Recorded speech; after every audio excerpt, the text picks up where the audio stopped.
Hello everyone, welcome back to the academy. तो आज के लेक्चर के अंदर हम क्लास 10th आईसीएसई फिजिक्स का सेमेस्टर 1 का जो सैंपल क्वेश्चन पेपर आया है उसको डिस्कस करने वाले हैं। देखिए, आप जानते हैं कि ये आपके जो हर एक सब्जेक्ट के सैंपल पेपर्स आपको आ चुके हैं एंड मैंने सोचा क्यों ना इसका जो फॉर्मेट है क्यों ना उसको पहले देखा जाए एंड साथ ही साथ हम ये जो क्वेश्चन पेपर है इसको हम डिस्कस कर लेंगे। तो बिना कोई टाइम वेस्ट किए चलिए शुरू करते हैं।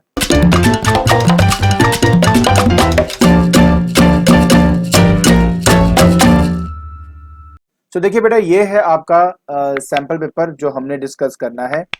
तो सबसे पहली बात जो इसमें देखने वाली है बेटा वो ये कि इसका जो मैक्सिमम मार्क्स है वो 40 है।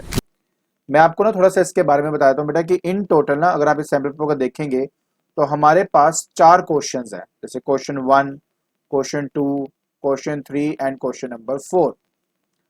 हर एक जो क्वेश्चन है ना उसमें 6 क्वेश्चंस हैं, जिसमें से आप ये समझ लो 4 क्वेश्चंस हैं जो 1 मार्क के हैं एंड 1 क्वेश्चन जो है बेटा वो 2 मार्क का है। और इसके अलावा एक क्वेश्चन ऐसा है बेटा जो कि 4 मार्क्स का है। No let me tell you बेटा, ये जो 4 क्वेश्चंस है 1 मार्क के, ये सीधा मतलब होता है ना सिंगल चॉइस वाले एमसीक्यूज है, मतलब 4 ऑप्शन दिए होंगे उनमें से एक आपका ठीक होगा, ये वो वाले क्वेश्चन है। ये जो 1 क्वेश्चन है जो कि 2 मार्क्स का है, इसमें 2-3 वैरायटी ऑफ क्वेश्चन है। मैं फ्रैंकली बताऊं, जब मैं क्वेश्चन कराऊंगा आपको और क्लैरिटी हो जाएगी वैरायटी के बारे में। मतलब ये कि न्यूमेरिकल का जो है, जो न्यूमेरिकल होता है ना, जब आप उसको सॉल्व करते हो तो आप कुछ स्टेप्स यूज करते हो। तो कुछ क्वेश्चन ऐसे हैं जिसके अंदर आपने आपको स्टेप्स दिए हुए हैं बट आपने उसको सीक्वेंस में लगाना है। एक ऐसा टाइप का क्वेश्चन है। एक क्वेश्चन ऐसा है जिसके अंदर आपको मोर देन 1 ऑप्शन बेटा चूज करना होगा। जैसे कि एक न्यूमेरिकल दिया और न्यूमेरिकल में 2 चीजें फाइंड करनी है। अब क्योंकि एक ही आपको बेटा क्वेश्चन के अंदर 2 चीजें अपने फाइंड करनी है तो ऑटोमेटिकली ये 2 मार्क्स का आपका हो जाएगा। या न्यूमेरिकल नहीं है, नॉर्मल कंसेप्चुअल क्वेश्चन है बट उसके बेटा आपको 4 ऑप्शन दिए हैं, उनमें से 2 ऑप्शन या 2 से ज्यादा ऑप्शन आपके ठीक हो सकते हैं। तो कैसे आइडेंटिफाई करेंगे इस चीज को, कैसे क्या करना है, वो सारी बातें डिटेल में आपको बताऊंगा। ये जो आपका लास्ट है ना बेटा क्वेश्चन, 6th क्वेश्चन, जो एक क्वेश्चन है आपका वो 4 मार्क्स का है। तो अगर आप ध्यान से देखोगे तो you will realise this thing कि ये पैसेज टाइप का क्वेश्चन है बेटा। पैसेज टाइप का क्वेश्चन का मतलब होता है कि एक पैसेज दिया होगा, उसकी इंफॉर्मेशन की हेल्प से आपके आगे दिए गए 4 क्वेश्चन जो हैं उनको आप सोल्व करोगे। हर एक क्वेश्चन के अंदर बेटा एमसीक्यू होता है, एक को जो है जो ऑप्शन है वो करेक्ट होता है। तो इन टोटल अगर आप देखें, हर एक क्वेश्चन के अंदर 6 क्वेश्चन होंगे, 6 क्वेश्चन के अंदर 4 क्वेश्चन 1 मार्क के, एक क्वेश्चन 2 मार्क का और एक क्वेश्चन आपका 4 मार्क का होगा।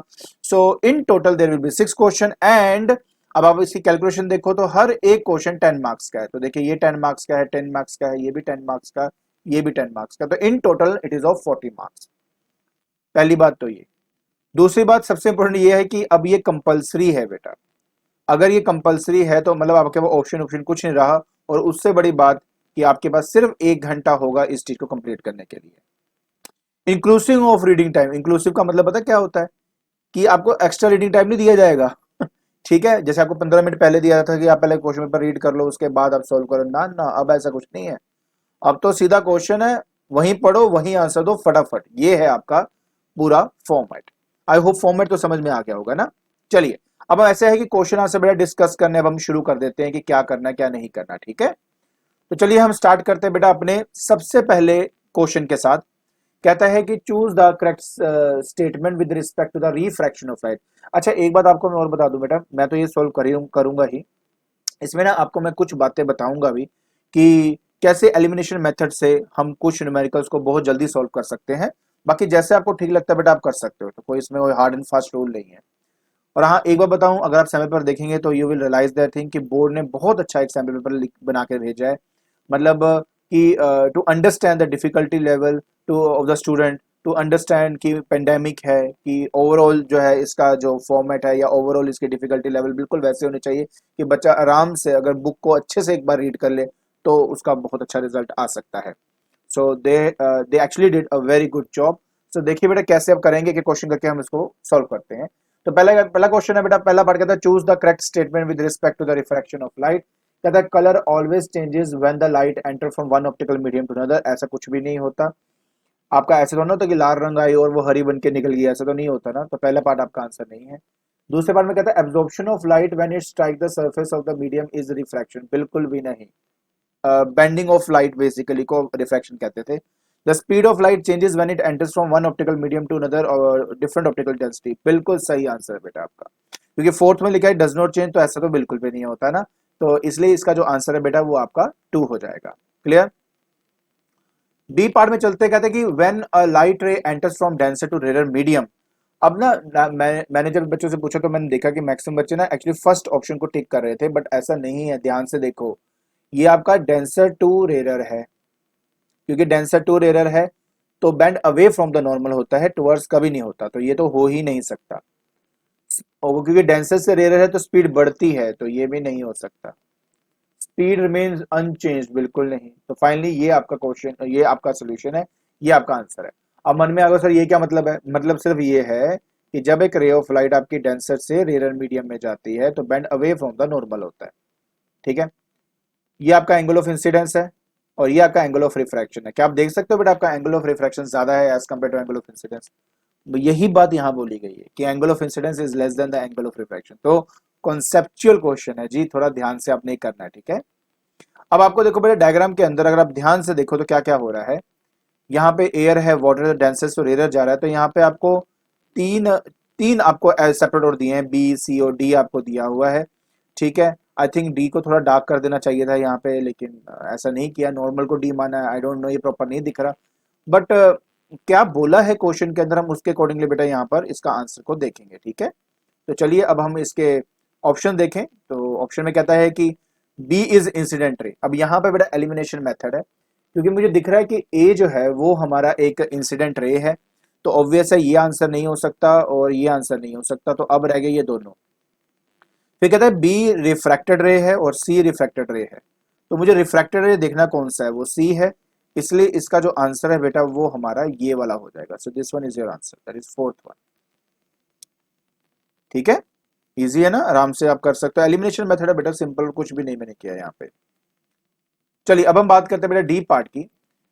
तो डी पार्ट के अंदर क्या कहता है बेटा, थोड़ा ध्यान से देखेंगे, कहता है कि from the diagram shown below identify the characteristic of image that will be formed. बेटा अगर आपको याद हो मैंने आपको कॉन्वेक्स के 6 केसेस करवाए थे, ये उनमें से 6th केस है जिसमें ऑब्जेक्ट आपका ऑप्टिकल सेंटर और फोकस के बीच में है। एंड इफ यू रिमेंबर हमने इसको अच्छे से किया था बेटा कि जब एक ये बनाने की जरूरत नहीं है, मैं आपको सिर्फ समझाने के लिए कर रहा हूँ। पैरेलल जाएगा तो फोकस से होके जाएगा, एक ऑप्टिकल सेंटर से जाता था, है ना। थोड़ा सा इसको मैं ठीक कर देता हूँ बेटा कि कहाँ से जाएगा, ऑप्टिकल सेंटर से होके जाएगा, ठीक है।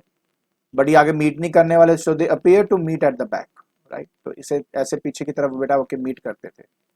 सो यहाँ पर आपका बनता था, क्योंकि ये एक्चुअल मीट में मीट नहीं कर रहे, तो ये क्या है, एक वर्चुअल इमेज है, तो ये इसका सही आंसर है। हाँ अब ये है 2 मार्क वाला, ये वो क्वेश्चन है जिसके बारे में बेटा मैं कह रहा था। देखिए क्या कहता है कि the wavelength of light in a medium A is 600 nanometre, so the wave enters medium B of refractive index 1.5। आपको स्टेप्स दिए गए हैं, steps to find the wavelength of light in medium B are given below, ये सारे steps दिए हैं, choose an option which has the correct sequence of step to find the wavelength.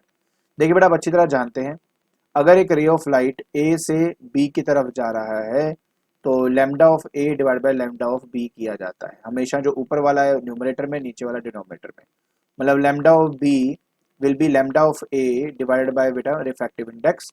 सो कहने का मतलब है कि पहला जो है आपका लैम्डा, लैम्डा ए इज 600 और जो म्यू की वैल्यू है ये आपके पास 1.5 है। तो सबसे पहले देखो, अगर इनमें ध्यान से देखोगे तो आपको एक चीज नजर आएगी, वो ये कि जो सेकंड ऑप्शन है यहाँ से शुरुआत होगी, क्योंकि सेकंड ऑप्शन शुरुआत हो रही है तो इसका मतलब है कि ये तो नहीं हो सकता, क्योंकि यहाँ से 1 से शुरू हो रहा है, ये भी नहीं हो सकता और ये भी नहीं हो सकता, तो रह गए सिर्फ 2 और 4। इसको बेटा एलिमिनेशन मेथड कहते हैं, जो मैं आपको बता रहा हूँ, ठीक है, इससे थोड़ा ईज हो जाता है। अब आपके नैरो डाउन हो गए, 2 ऑप्शन रह गए, क्योंकि अब आपके पास 2 ऑप्शन है तो या तो सेकंड के बाद थर्ड ही होगा या तो सेकंड के बाद फर्स्ट होगा। अच्छा अब आप खुद देखो, क्या सेकंड के बाद फर्स्ट होगा, बिल्कुल नहीं, क्योंकि 600 बाय 1.5 को मैं 1.5 इंटू 600 थोड़ा लिख सकता हूँ, तो ऑटोमेटिकली ये कैंसिल हो जाता है, तो फाइनल रिजल्ट आपका 2 आ जाता है।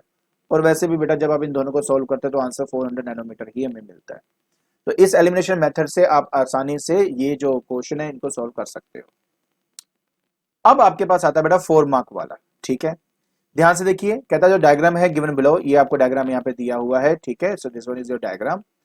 कहता है कि the diagram below shows an image form at distance of 36 centimetre from the lens and focal length is 12, ठीक है। ओके, मैं इसको यहाँ पे बना देता हूँ फटाफट ताकि आपको साथ साथ समझा सकूं। तो सबसे पहली बात ये है कि ये जो डिस्टेंस आपको दिया हुआ है यहाँ से लेके यहाँ तक का 36 सेंटीमीटर आपको दिया हुआ है बेटा। अगर आप अच्छी तरह जानते हो, लेंस के राइट साइड में जब भी बनता है वो इमेज बनता है, क्योंकि आप देख रहे हो इन्वर्टेड है। तो यहाँ पे v is equal to 36 centimetre आपको दिया हुआ है।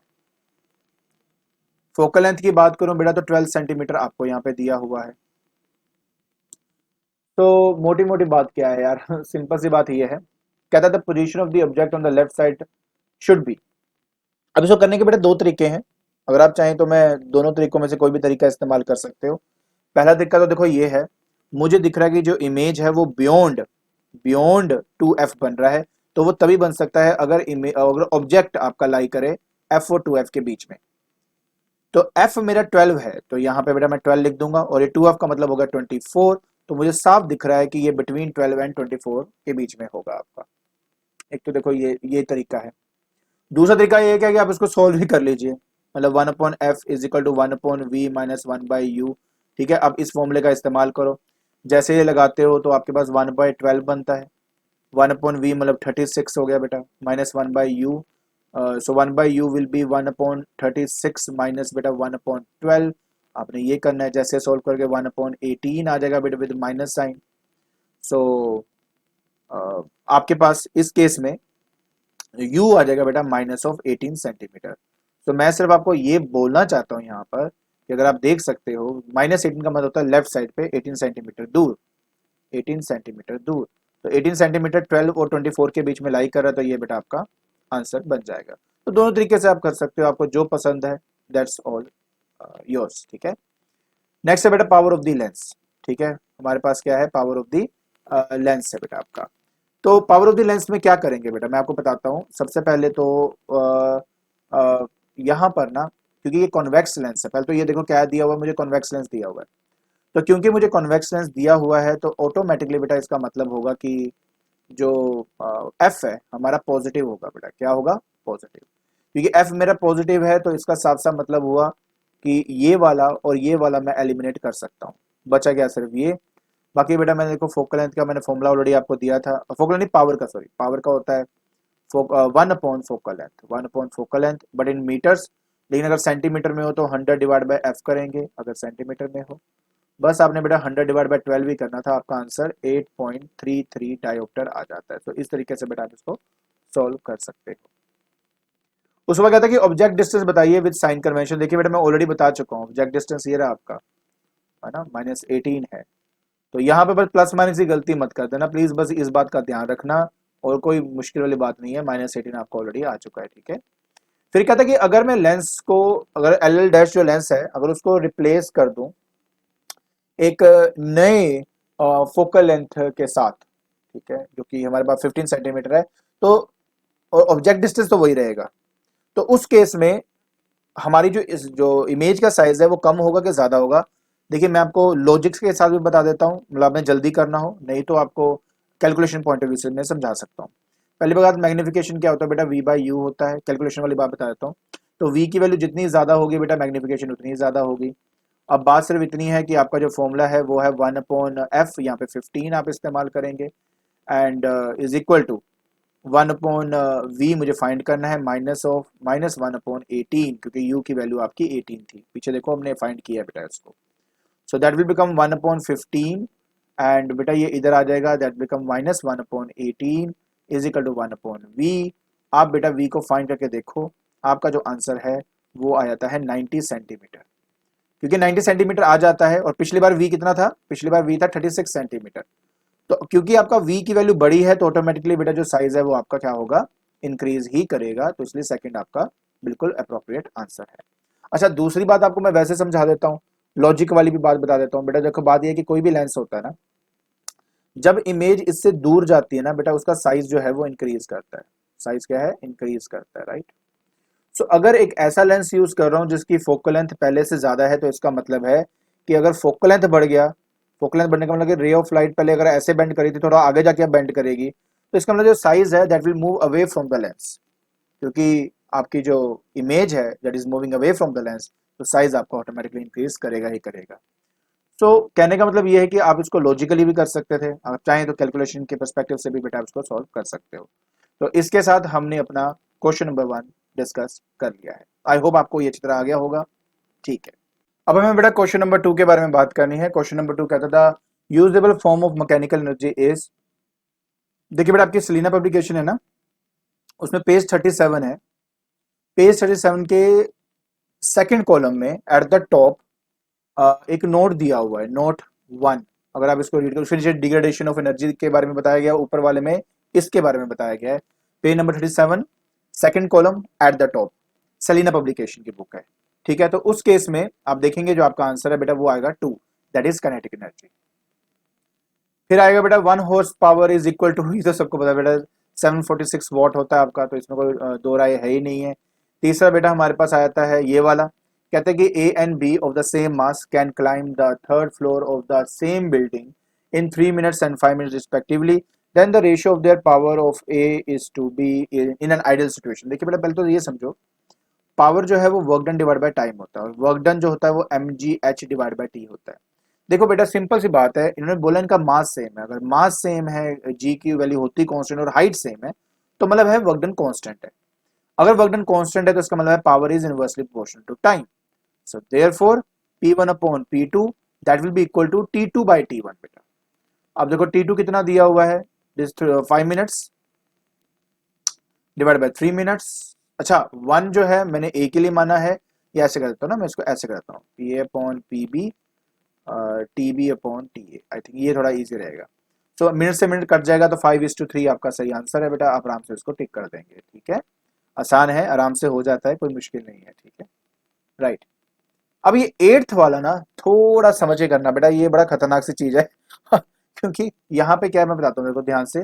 कहता है कि if the centre of gravity of a metre scale of mass 80 gram lies at the 45 centimetre mark. Problem पता क्या है, ज्यादातर जब भी हमने ये क्वेश्चन किए हैं ना, जब उसमें हमें पता है कि हमारे पास ना एक यूनिफॉर्म स्केल होता है, और यूनिफॉर्म स्केल की जो सेंटर ऑफ ग्रेविटी होती है वो हमेशा 50 पे लाई करती है, और हम वहां पे weight of the scale consider कर लेते हैं। नॉर्मली हम क्या करते हैं, नॉर्मली हम 50 पे 80 ग्राम फोर्स कंसिडर कर लेते क्योंकि ग्राम में तो ग्राम फोर्स वेट हो जाएगा, वो वेट होगा आपका।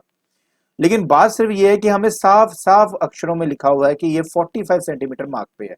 इसका मतलब हुआ कि यहाँ पे है weight of the scale that is 80 gram force. अब कहता है कि ये बैलेंस पोजीशन पे बताइए कौन सा होगा इन चारों में से। जो सिंपल सी बात है बेटा, क्लॉकवाइज और एंटी क्लॉकवाइज मूवमेंट जिनका सेम होगा वही होगा। तो सबसे पहली बात ये है कि ये 80 ग्राम फोर्स एक एंटी क्लॉकवाइज मूवमेंट दे रहा है।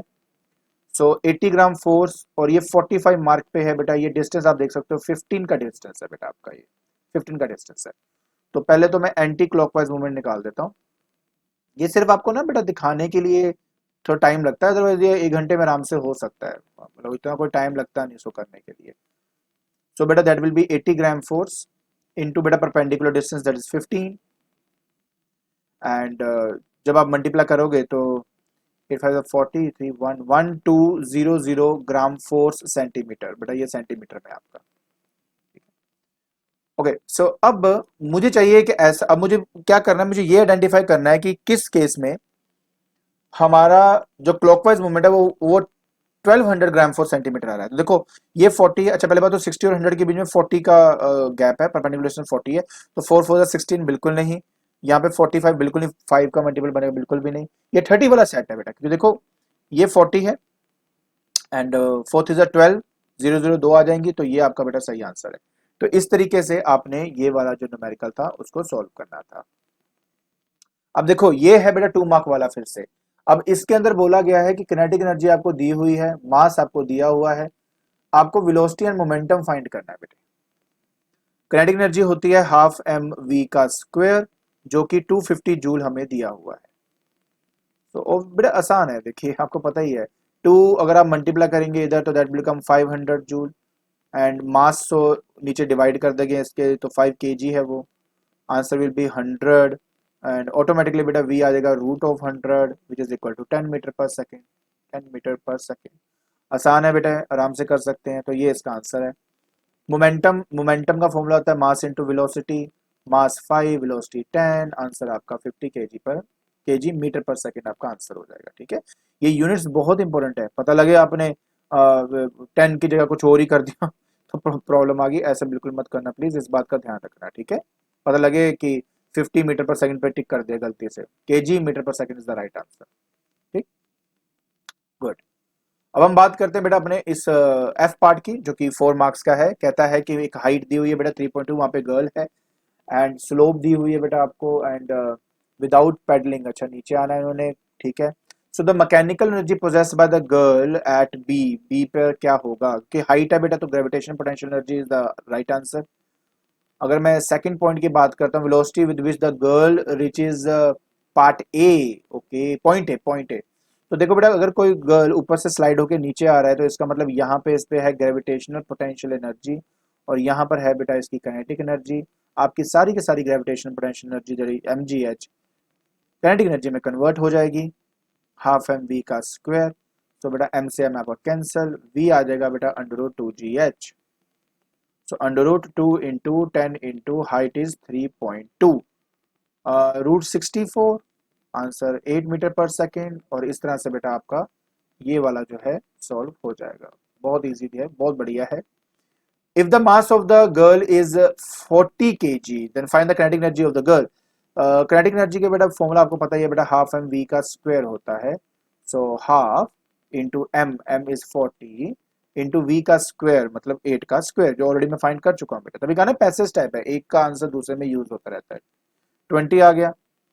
ठीक है, ये 64 एंड 20, ये आ गया 4 2 8 6 12 0 जूल, ये बेटा आपका आंसर आ चुका है। सो ये आपका आंसर है। ठीक है जी। नेक्स्ट कहता था potential energy of the girl when she reaches the mid point of the slope A B. देखिए बेटा चाहे आप स्लोप को देख रहे हो, बट हमें वर्टिकली देखना होता है बेटा वो कितना नीचे आएगा, राइट। तो दैट मीन्स कि जब उसकी हाइट 3.2 थी तब ये टॉप पे था, जब ये ऐसे मिड पॉइंट पे पहुंचेगा बेटा तो लगभग बेटा वो ये वाले के मिड पॉइंट पे भी आ जाएगा, लाइक दिस। ठीक है, यहाँ पे मिड पॉइंट पे आ जाएगा। तो बाकी बची हुई हाइट कितनी होगी बेटा आपकी 1.6, ये इसकी हाइट है। या तो mgh कर लीजिए तो आ जाएगा, नहीं तो ऑलरेडी आप फाइंड कर चुके हो बेटा 1 2, क्या फाइंड किया पीछे आपने, दैट इज 1280, इसका हाफ कर दो, इसका हाफ करेंगे तो बेटा 640 जूल इसका आंसर आपका आ जाएगा। ठीक, तो इस तरीके से बेटा आपने फाइंड करना। हमेशा वर्टिकल हाइट देखी जाती है, कहने का मतलब है कि हमेशा वर्टिकल हाइट देखी जाती है बेटा। ठीक है, गुड। तो इसके साथ बेटा क्वेश्चन नंबर 2 आपका सॉल्व होता है। बात है क्वेश्चन नंबर 3। तो कहता है मैकेनिकल एडवांटेज एम में load L and effort E are related. Mechanical advantage था load upon effort, load upon effort, effort हो जाएगा, हाँ ये वाला बेटा इसका आंसर बन गया। Which one of the following statement is correct. Machine is use to have more output, कभी आउटपुट एनर्जी ज्यादा हो ही नहीं सकती। ठीक है, तो वन तो नहीं है। Mechanical advantage of the machine can never be greater than one, अरे नहीं कई मशीन है mechanical advantage greater than one होती है, तो ये भी गलत है। So if a machine gives convenience of direction then its mechanical advantage should be greater than one, नहीं नहीं इक्वल टू वन होता है बेटा आइडियल केस में। फोर्थ आता है कि for a given design machine even if the mechanical advantage increase the velocity ratio remains में। हाँ ये ठीक है, फिर भी ये फिर भी ठीक है बेटा आपका, क्योंकि वेलोसिटी रेशियो में बेटा कोई भी फर्क नहीं पड़ता। ठीक है, मैकेनिकल जो एडवांटेज है बेटा उसमें हमेशा चेंज आता है। लेकिन ना एक मुझे इसमें असमंजस थी, इसमें मुझे प्रॉब्लम सी फेस हो रही थी बेटा, वो ये है कि जब हम किसी मशीन के डिजाइन के बारे में बात करते हैं ना, और जब भी आपकी एफिशिएंसी, सपोज आपकी जो एफिशिएंसी है वन तब होती है जब मैकेनिकल एडवांटेज और वेलोसिटी रेशियो में कोई फर्क नहीं पड़ता। तो नॉर्मली क्या होता है कि अगर मैं एक आइडियल केस की बात करूं तो दोनों सेम होते हैं, लेकिन अगर एक्चुअल मशीन की बात करूं तो मैकेनिकल एडवांटेज डिक्रीज करता है, बट वेलोसिटी रेशियो में कोई फर्क नहीं पड़ता आपका। ठीक है, सो मुझे ऐसा लगता था कि for a given design of machine even if the mechanical advantage decreases, word थोड़ा मुझे ज्यादा अप्रोप्रिएट लग रहा था इसके अंदर, बट बाकी ऑप्शन तो वैसे भी गलत ही है, वो तो मुझे पक्का ही पता है, तो वो तो नहीं हो सकता। ठीक है ना, तो इसके लिए एक बात और है, mechanical advantage of machine can never be greater, ये भी गलत है। ठीक है, मोर आउटपुट नहीं, कभी भी नहीं, तो ये फोर्थ इसका अप्रोप्रिएट आंसर बनेगा। ये जो सी वाला है ना क्वेश्चन बेटा, ये बहुत ही अल्टीमेट क्वेश्चन है। क्यों? क्योंकि देखो ध्यान से बड़ा खतरनाक काम है इसमें किया। कहता है if a block and tackle system with the convenient direction, convenient direction का मतलब पता क्या होता है? You are applying effort in the downward direction, you have three movable pulleys, velocity ratio बताओ। मैं आपको बताता हूँ बेटा कि मेरे को अच्छी तरह से पता है कि जब आप थ्री मूवेबल देखोगे ना, साथ के साथ आपका आंसर आ जाएगा फोर। मतलब फोर मतलब इज थ्री, गलत आंसर है, बिल्कुल गलत आंसर है। रीजन बताता हूँ बेटा। अगर आपको ब्लॉक एंड टैकल सिस्टम याद हो तो हमने क्या पढ़ा था, पहले वो समझो। क्या पढ़ा, क्या था हमने? हमने ये पढ़ा था कि जो भी आपको नंबर ऑफ पुलिस दी जाती हैं उनमें से आधी मूवेबल होती हैं, आधी आपकी फिक्स्ड होती हैं, या फिक्स्ड मूवेबल से एक ज्यादा हो सकता है। मतलब यहाँ पे दो सिचुएशन हो सकती हैं। देखो इसमें बोला है कि हमारे पास तीन क्या है बेटा, मूवेबल है, तो ये मूवेबल हो गया, ठीक है। अगर तीन मूवेबल है ना तो इसका मतलब पक्का है बेटा कि ऊपर जो फिक्स्ड वाली है वो एटलीस्ट तीन तो होगी ही होंगी। और अगर तीन नहीं है तो एटलीस्ट चार हो सकती है, इससे ज्यादा नहीं हो सकता, इससे ज्यादा नहीं हो सकता। मैं थोड़ा सा इसको और बना देता हूं, इससे ज्यादा नहीं हो सकता, ठीक है। वन, ये तो सिर्फ आपको समझाने के लिए बना रहा हूं। मेरे कहने का मतलब है ये दो सिचुएशन हो सकती है। इन दोनों सिचुएशन में देखिए मूवेबल पुलिस तीन ही है, तो या तो छह होंगी नंबर ऑफ पुलिस, या तो सात नंबर ऑफ पुलिस होंगी। क्यों? क्योंकि जब हम कन्वीनियंट डायरेक्शन के बारे में बात करते हैं तो वेलोसिटी रेशियो सपोज अगर सिक्स है तो हमने किया था कि तीन फिक्स होंगे, तीन मूवेबल होंगे। अगर वेलोसिटी रेशियो आपका सेवन है और कन्वीनियंट डायरेक्शन में अगर लगा रहे हैं तो ऊपर एक ज्यादा होगा मूवेबल से, मतलब ऊपर चार भी हो सकता है, नहीं तो नीचे तीन तो फिर भी रहेंगे। मैं ये कहना चाहता हूं कि इसका आंसर यहाँ पे वन होगा, क्योंकि हमें पता है कि velocity ratio number of pulleys के बराबर होता है। तो one two three four five six, या one two three four five six seven, तो इसलिए या तो सिक्स होगा या तो सेवन होगा, इसलिए इसका आंसर ए है, बाकी नहीं हो सकता इसका आंसर। डी पार्ट की बात करें तो कहता है कि work done by the body moving on a circular track is zero at every instant. जब ये एवरी इंस्टेंट बोल रहा है तो इसका आंसर जो है वो आपका टू बनेगा, वन नहीं बनेगा। कई लोगों को लगता है डिस्प्लेसमेंट जीरो तो वर्क डन जीरो हो जाएगा, नहीं, एट एवरी इंस्टेंट। क्यों? क्योंकि सर्कुलर पाथ में जब एक बॉडी मूव करती है ना तो सेंट्रीपिटल फोर्स उस बॉडी को मूव करवाता है of course on the circular track, but displacement जो है वो टेंजेंशियली दिखती है हर एक पॉइंट पर। और क्योंकि डिस्प्लेसमेंट और फोर के बीच में एंगल 90 होता है, so therefore work done zero हो जाता है। याद रखें, एवरी इंस्टेंट बोला है तो सेकंड इसका सही आंसर होगा। ई पार्ट पे चलते हैं।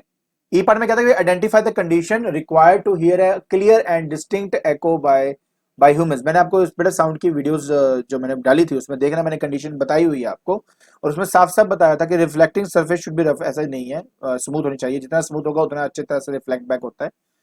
The size of the reflective shadow should be smaller than the, नहीं नहीं, ग्रेटर देन होने की वजह से एक तो फिफ्थ इसका सही आंसर है। और दूसरी बात देखो यहाँ पे लिखा है आइडेंटिफाई द कंडीशंस, एस मतलब यह कि एक से ज्यादा है, ढूंढो। टू मार्क्स का है, एटलीस्ट दो तो होंगी। इंसिडेंट शुड बी फ्रीक्वेंसी को लेने देने था, क्योंकि अल्ट्रासोनिक जो होती है, इंफ्रासोनिक से होती है, वो सब रिफ्लेक्ट बैक कर जाती है। और उसके बाद है आपका sound should not be reflect, हाँ ये ठीक है, ये थर्ड वाला ठीक है, क्योंकि दो एको प्रोड्यूस होने के लिए दो साउंड के बीच में एटलीस्ट 0.1 सेकंड का डिफरेंस होना चाहिए। अगर उसके पहले ही रिफ्लेक्ट बैक कर गया तो यार साउंड में एको प्रोड्यूस नहीं होगा, सो दैट्स द रीजन। अच्छा जी, इसके बाद नेक्स्ट आता है बेटा अपना ये वाला एफ पार्ट। कहता है the person standing in front of the vertical cliff fires a gun and hears this echo in 3 second, speed of sound in air is 340 metre per second, right? ठीक है जी। Calculate the distance at which the person is standing in front of the cliff and steps are given to calculate the distance, select the correct sequence of this step। हमें पता है बेटा कि अगर यहां से फायर करेगा बेटा, टकराएगी आवाज, वापस आएगी, तो डिस्टेंस हमारा 2d लेना है हमने, ठीक है। और क्योंकि बेटा हमने डिस्टेंस 2d लेना है तो हमारे पास आ जाएगा velocity is equal to 2d by t. तो बेटा v आ जाएगा 340 is equal to 2 into d. D जो है बेटा इनके बीच का डिस्टेंस हमें जो फाइंड करना है, डिवाइड बाय 3 आप यहाँ पे टाइम को डाल देंगे। तो सबसे पहले बेटा आपके पास वन तो आएगा ही आएगा, ठीक है। हियर्स एंड इट्स एको, ठीक है बेटा। तो अब देखिए इस कंडीशन को ध्यान में रखते हुए मुझे दिख रहा है कि मेरा सेकंड नहीं हो सकता, थर्ड नहीं हो सकता, ये वाला नहीं हो सकता, तो मेरे पास या तो थ्री होगा या तो फाइव होगा, ठीक है। तो अब सिंपल सी बात ये है, तो मैं पहले डी को फाइंड ही कर लूंगा, तो आ जाएगा 2 मिनट में आंसर बेटा। अगर मैं करता हूं तो ये मेरे पास आता है 170, और डी की वैल्यू आ जाएगी बेटा 3 × 170 करूंगा तो ये आ जाएगा 510 मीटर। ओके, सो 5 ये तो है ही नहीं, ऑब्वियस है, तो मतलब थर्ड। लेकिन इसमें प्रॉब्लम देख रहे हो आप यहाँ पे 170 × 3 होना चाहिए था, यहाँ पे 170 × 2 है, तो ये मिस प्रिंट है बेटा आपका यहाँ पे, दिस इज मिस प्रिंट। और आई थिंक ये इनको शायद एक बार फिर से पढ़ना चाहिए था कि कहीं गलती तो नहीं है, लेकिन ये मिस प्रिंट है, क्योंकि देखो आंसर फिर भी 510 आ रहा है ना। आप खुद करके देख लो 170 × 2 क्या 510 होता है, नहीं ना, तो हमने जो किया है वो बिल्कुल ठीक किया है। सो इसका मतलब है कि पहला 1 उसके बाद 3, तो हमारा जो ऑप्शन है वो थर्ड हमारे पास आएगा। क्लियर।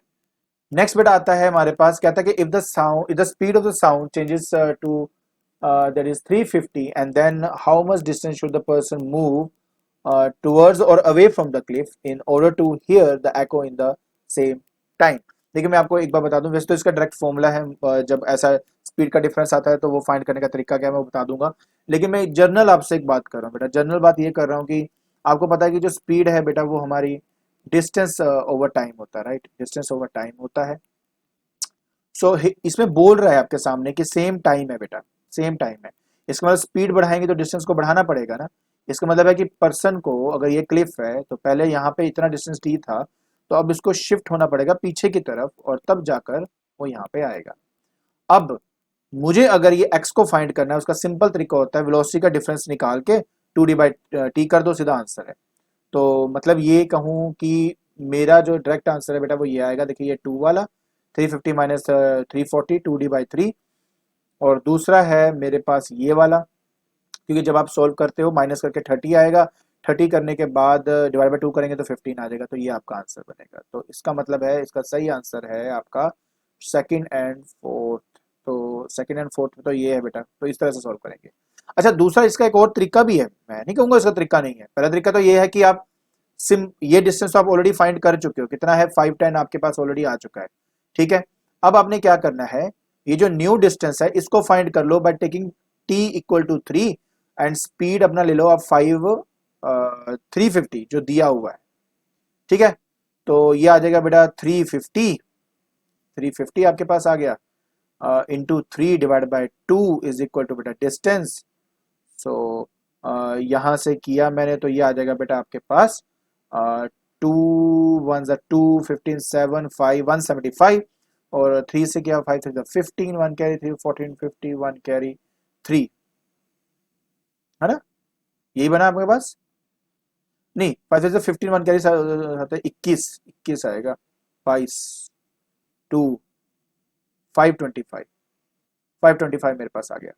सो अब इन दोनों के बीच का गैप देख लो कितना है, 525 माइनस 510 कर दो बेटा आपका, तो आपका ऑटोमेटिकली जो आंसर है बेटा वो आ जाएगा दैट इज 15। तो पहली बात तो ये है कि फोर्थ तो पार्ट आंसर है ही है, फोर्थ तो है ही है ना, तो सिंपल सी बात है, अगर आप ध्यान से देखो तो इकलौता ही है बेटा फोर्थ वाला, ये वाला, तो भी आप अपने फोर्थ को टिक करते तो आपका आंसर आ जाता, ठीक है। ये बाद का स्टेप है ना, पहले तो स्टेप नहीं है ना ये, तो ऐसे भी आप इसको आइडेंटिफाई कर सकते हो। क्लियर। अब आ जाते हैं बेटा क्वेश्चन नंबर 4 के अंदर, जल्दी से खत्म करते हैं। कहते हैं assuming all lenses shown below are of the same material state which lens has the maximum power. बेटा सिंपल सी बात है कि पावर जो है वो 1 फोकल लेंथ होता है, तो जिसका फोकल लेंथ सबसे कम होगा बेटा उसकी पावर सबसे ज्यादा होती है। एक बात आपको मैं पहले क्लियर कर दूं अच्छे से, focal length thickness of lens पे डिपेंड करती है, जितना थिक होगा बेटा फोकल लेंथ उतनी कम होती है, जितना थिक होता है ना फोकल लेंथ उतनी कम होती है, थिन वाले का फोकल लेंथ ज्यादा होती है। तो थिक वाला देख लो सबसे ज्यादा कौन है, ये क्यू वाला थिक है सबसे ज्यादा, तो ये इसका सही आंसर है। इस तरह से आप इसको सॉल्व कर लेंगे, ठीक है। फिर हमारे पास आता है बेटा electric cell. Electric cell while in use change in the form of change in energy in the form of chemical to electrical. आसान है क्योंकि इलेक्ट्रिक सेल के अंदर केमिकल होता है, वो इलेक्ट्रिकल एनर्जी में कन्वर्ट करता है, राइट, ये आ गया। नेक्स्ट आपको दिया है डायग्राम, ये आपका वो डायग्राम है, ठीक है, जिसके बारे में बात हो रही है यहाँ पे। तो कैसे करेंगे इसको, है ना, देखते हैं। तो सबसे पहली बात कहता है the diagram below shows a pendulum, ठीक है, having a Bob of mass 80 ग्राम। तो इसका जो मास है मैं यहाँ लिख देता हूँ बेटा ताकि इजी हो जाए, 80 ग्राम इसका मास है। फिर कहता है कि A and C are extreme position दिख रही है मेरे को यहाँ पे, ठीक है, B in the mean position, B भी दिख रहा है मेरे को यहाँ पर। Select the correct option for the options given below, G10 लेना है आपने, ठीक है, कोई बात नहीं। तो सबसे पहली बात क्या था कि एट ऑप्शंस तो नहीं आया ना, ऑप्शंस है फ्रॉम द, और नहीं, करेक्ट स्टेटमेंट्स, स्टेटमेंट्स है। आप देख रहे हो बेटा 2 मार्क का है, पहली बात तो मैंने ध्यान दिया, और स्टेटमेंट्स है मतलब एक से ज्यादा हो सकता है, इसलिए हर एक को चेक करना पड़ेगा ढंग से। So at point A the bob will have only kinetic energy, बिल्कुल भी नहीं, क्योंकि एक्सट्रीम पोजीशन पे सिर्फ और सिर्फ पोटेंशियल एनर्जी होती है, काइनेटिक एनर्जी यहां पर होती है मैक्सिमम, इसलिए ये तो हो नहीं सकता। The maximum potential energy gained by the bob will be 1000 joule, depend करता है एमजीएच पे, एमजीएच कर देता हूं यहां पर, तभी उसका आ सकता है। या दूसरा तरीका ये है कि अगर मुझे यहाँ पे स्पीड दी हुई है, जैसे जैसे ये मेरे को स्पीड दी हुई है 5 मीटर पर सेकंड का, तो दूसरा तरीका ये है कि आपका ये पूरा एमजीएच ना बेटा काइनेटिक एनर्जी में कन्वर्ट हो जाता है, मतलब जो भी वैल्यू काइनेटिक एनर्जी की होगी वही पोटेंशियल एनर्जी की होगी। सो हाफ इंटू एम 80 ग्राम है ना, तो बेटा 80 अपॉन 100 कर देता हूँ, 1000 क्या कर रहा हूँ मैं ग्राम को, है ना, इंटू वी का स्क्वायर मतलब 5 इंटू 5, तो ये बेटा यहाँ से कैंसिल हो गया, ये आपका 4 आ गया, ये जब मल्टीप्लाई करेंगे तो 20 आ जाएगा, 5 इंटू 20 कर देंगे तो 100 आ जाएगा, 100 को 100 आपको कैंसिल कर रहा है, तो यार तो आंसर आपका 1 जूल ही आया। इसका मतलब ये है कि इसका आंसर ये तो पक्का होगा, ये 1 जूल मैं यहाँ देख पा रहा हूँ, तो ये तो नहीं है। Maximum height reached by the bob will B 125 centimetre, ये देखना पड़ेगा कैसे, क्योंकि मेरा एमजीएच जो है वो 1 जूल आ चुका है, एम आपका 80 ग्राम है ना, तो दैट विल बी 80 अपॉन 1000, ठीक है, 80 अपॉन 1000 इंटू जी बेटा 10 है, हाइट मुझे निकालनी है, 1 के बराबर है, so height will be equal to, so cancel कर देता हूँ बेटा, एक इसके साथ एक इसके साथ, ये बेटा 10 ऊपर चला गया, तो टेल बी 10/8 आया बेटा आपका, मतलब बेसिकली 5/4 ये बनेगा आपके पास, तो ऑब्वियस है 125 सेंटीमीटर बोल रहा है आपका, है ना। अभी देख लेते हैं, तो आपको अच्छी तरह पता ही है बेटा कि जब आप क्या कहते हैं ना उसको, 5 को 4 से डिवाइड करते हैं बेटा अपना, ठीक है, तो आपका जो आंसर है वो 125 आता है, कितना आता है आपका, मैं यहाँ पे लिख देता हूँ, दैट इज 120 1.25 मीटर आता है। सो इसको सेंटीमीटर में कन्वर्ट करेंगे तो 125 सेंटीमीटर आ जाएगा, तो इस चक्कर में बेटा ये थर्ड ऑप्शन भी ठीक हो जाता है आपका। फिर कहता है at point D the bob will have the maximum kinetic energy, कभी भी नहीं, मैक्सिमम काइनेटिक एनर्जी बी में हो सकती है और कहीं नहीं। दूसरा at point B the energy possessed by the bob will be 1000 joule, मैं तो बेटा ऑलरेडी आपको कैलकुलेट कर ही चुका हूँ कि 1000 जूल हो ही नहीं सकता, ठीक है ना। बाकी क्योंकि इसमें सिर्फ काइनेटिक एनर्जी होती है ना बेटा, तो काइनेटिक एनर्जी 1 जूल है, तो ये भी नहीं हो सकता, तो इसका मतलब है ये भी गलत है, ये भी गलत है, दो ऑप्शन ढूंढने थे, तो थर्ड एंड फिफ्थ इसका सही आंसर है बेटा, इस तरह से करना था, ठीक है, ठीक है। नेक्स्ट है आपका choose the correct options, options आ गया फिर से, 2 मार्क्स का फिर से दिया हुआ आपको, ठीक है, तो ऊपर वाला भी आपका 2 मार्क का है, अच्छा, मतलब ये कि आपके 3 क्वेश्चन है और फॉर्मेट में थोड़ा चेंज है, इसका मतलब आपका, yes yes yes yes yes.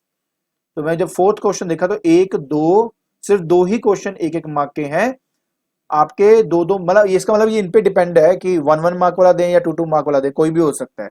अच्छा, ठीक है, तो जो सबसे ऊपर हमने किया था, सो फिर बेटा इसका मतलब हुआ कि ये बात सच हुई कि एक क्वेश्चन तो एटलीस्ट आपका 4 मार्क्स का आएगा ही आएगा, ये तो हमें दिख रहा है जो पैसेज टाइप होगा। दूसरी बात ये कि बाकी जो क्वेश्चन है वो 1 मार्क का भी हो सकता है और 2 मार्क्स का भी, तो आप लिख लो कैन बी ऑफ 1 मार्क और 2 मार्क, कुछ भी हो सकता है बेटा आपका ये। इसके अलावा एक बात तो पक्की है बेटा कि अगर 2 मार्क का होगा तो मोर देन 1 ऑप्शन है, अगर 1 मार्क का होगा तो सिंगल चॉइस जो है क्वेश्चन बेस होगा, और ये बात भी पक्की है बेटा कि हर एक क्वेश्चन 10 मार्क का होगा, ठीक है।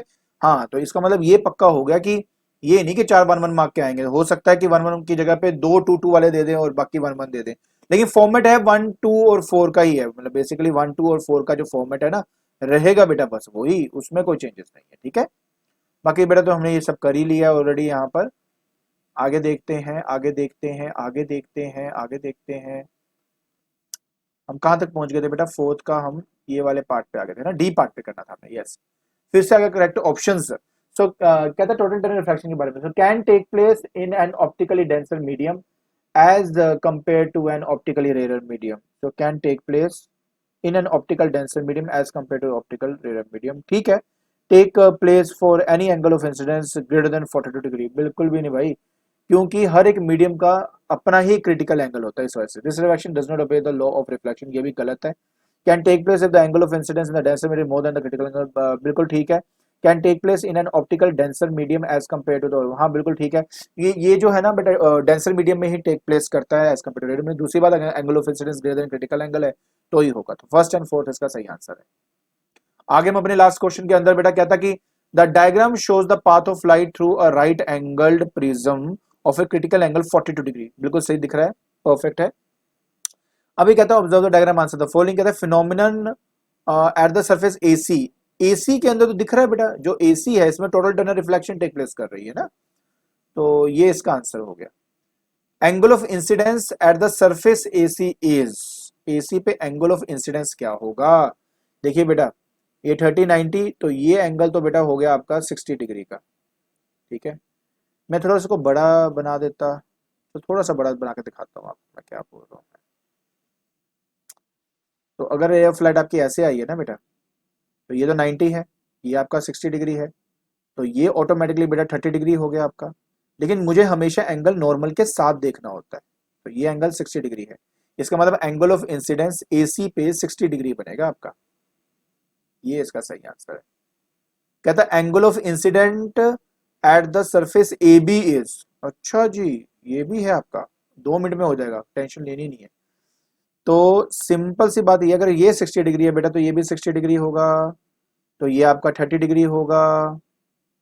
तो बेटा जी अगर ये 30 है तो ये आपका 30 डिग्री होगा, 90 के साथ है ना, तो ये पूरा एंगल आप देख रहे हो, ये पूरा एंगल आपका 120 डिग्री का है। लेकिन मुझे तो नॉर्मल के साथ देखना होता है, ये तो 90 है, तो 120 में से 90 माइनस कर दो, ये जो एंगल आएगा ये मेरा आंसर है विच इज 30 डिग्री। तो इसलिए ए बी में आपका जो एंगल ऑफ इंसिडेंस है वो 30 डिग्री का बनता है, ये आ गया। कहता है which of the following statement is wrong, कहता speed of light ray P Q is equal to the speed of light ray S T, P Q और एस टी का, पी क्यू और एस टी का speed हमेशा क्या है, same है। कहता स्पीड ऑफ लाइट, देखो ये हो सकता है क्योंकि दोनों रेयर मीडियम में है ना बेटा, देखो पी क्यू भी एयर में है, एस टी भी एयर में है, दोनों की स्पीड सेम होगी। कहता कौन सा रॉन्ग होगा ये बताओ, speed of light ray Q R is equal to the speed of light R S, Q R और आर एस को देखते हैं, क्यू आर और आर एस दोनों सेम मीडियम में, इसलिए दोनों की स्पीड सेम होगी, ये भी ठीक है। फिर कहता है P Q is greater than the speed of light रे आर एस, पी क्यू का स्पीड ज्यादा होगा आर एस से, पी क्यू का स्पीड ज्यादा होगा आर एस से, बिल्कुल, क्योंकि डेंसर मीडियम है तो स्पीड स्लो हो जाती है, तो पी क्यू का ज्यादा होगा आर एस से। और दूसरा है speed of light R S is greater than the speed of light S T, R S का ज्यादा होगा एस टी से, आर एस का ज्यादा होगा एस टी, गलत, क्योंकि डेंसर में जो स्पीड है वो कम होती है, रेयर में ज्यादा होती है। तो फाइनली हमारा लास्ट जो है, हमने ये आंसर ढूंढ लिया है और ये इसका आंसर है। आई होप आपको ये जो सैंपल पेपर है ये अच्छी तरह समझ में आ गया होगा, ठीक है। सो आज के लेक्चर के अंदर बेटा हमने जो सैम्पल पेपर आया था क्लास 10th आईसीएसई फिजिक्स का, वो हमने डिस्कस कर लिया है। एंड आई होप आपको अच्छे से समझ में आ गया होगा कि बेटा किस तरह से क्वेश्चन आपके आएंगे और किस तरह से हमने वो अटेम्प्ट करने हैं, ठीक है। तो अगर आप देखेंगे इस सैम्पल पेपर को तो बहुत इजी पेपर बेटा आपका आया और बड़े आसानी से आप इन पेपर्स को दे सकते हो, तो घबराना बिल्कुल नहीं है, कंसेप्ट पे ज्यादा जोर देना, बिकॉज कंसेप्चुअल बेस्ड आपका पेपर आपका बन के आएगा। एंड आई होप आपको ये वीडियो पसंद आई होगी, और अगर आपको ये वीडियो पसंद आ रही है तो please like it, share it and subscribe it. आज के लिए बस इतना ही, थैंक यू सो मच।